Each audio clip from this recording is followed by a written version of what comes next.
അല്ലാഹുവിന്റെ റസൂൽ സല്ലല്ലാഹു അലൈഹി വസല്ലമ തങ്ങളെ അവിടുത്തെ സഹാബത്തിനോട് പറയുകയാണ്, സഹാബ, അല്ലാഹുവിന്റെ അനുഗ്രഹമാണ് കണ്ണുകൾ എന്ന് പറയുന്നത്. ആ കണ്ണുകൾ കൊണ്ട് നോക്കിയാൽ പ്രതിഫലം കിട്ടുന്ന 5 വസ്തുക്കൾ സഹാബത്തിന് പഠിപ്പിച്ചു കൊടുക്കുകയാണ്. സഹാബത്തിനോട് അല്ലാഹുവിന്റെ റസൂൽ ആദ്യമായി പറഞ്ഞത് എന്താണ്? അത് പരിശുദ്ധമായ ഖുർആൻ. ഉമ്മമാരെ, ഉപ്പമാരെ, നിങ്ങളുടെ വീടുകളിലുള്ള ഖുർആൻ ഒന്ന് തുറന്നു വെച്ചിട്ട് അതിലേക്ക് നിങ്ങളൊന്ന് നോക്കണേ.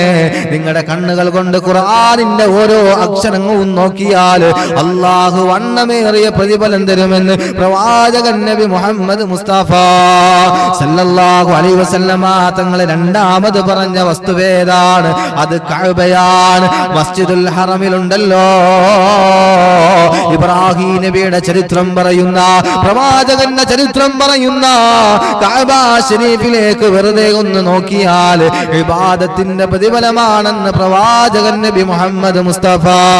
വീണ്ടും അല്ലാഹുവിന്റെ റസൂൽ പഠിപ്പിക്കുകയാണ്, കണ്ണുകൊണ്ട് നോക്കിയാൽ പ്രതിഫലമാ.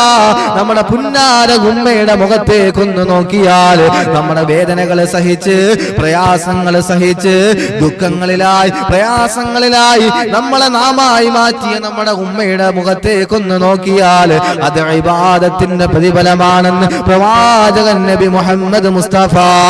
വീണ്ടും അല്ലാഹുവിന്റെ റസൂൽ പറയുകയാ, നാലാമത് അല്ലാഹുവിന്റെ പ്രവാചകൻ പറയാ, സംസം വെള്ളമുണ്ടല്ലോ, ഹാജറ ബീബിയുടെയും അവിടുത്തെ മകൻ ഇസ്മായിലിന്റെയും ചരിത്രം പറയുന്ന ആ ഉറവകൾക്ക് പോലും ത്യാഗത്തിന്റെ കഥ പറയാൻ എന്തെല്ലാം മനോഹാരിതയാ അല്ലാഹു നൽകിയത്. അങ്ങനെയുള്ള സംസമിലേക്ക് ആരെങ്കിലും ഒരാൾ നോക്കിയാൽ അത് ഇബാദത്തിന്റെ പ്രതിഫലമാണെന്ന് പ്രവാചകൻ നബി മുഹമ്മദ് മുസ്തഫ. അവസാനമായി അല്ലാഹുവിന്റെ റസൂൽ പറയുകയാണ്, ആലിമീങ്ങളുടെ മുഖത്തേക്ക് നോക്കിയാൽ ഈമാനുള്ള, അല്ലാഹുവിനെ ഭയന്ന് ജീവിക്കുന്ന, സൂക്ഷ്മതയിൽ ജീവിക്കുന്ന അല്ലാഹുവിന്റെ ആലിമീങ്ങളുണ്ടല്ലോ. അൽ ഉലമാഉ വറസത്തുൽ അംബിയാ. ഉലമാക്കൾ എന്ന് പറഞ്ഞാൽ പ്രവാചകന്മാരുടെ അനന്തരാവകാശികളാണല്ലോ. ആലിമീങ്ങളുടെ മുഖത്തേക്ക് നോക്കിയാൽ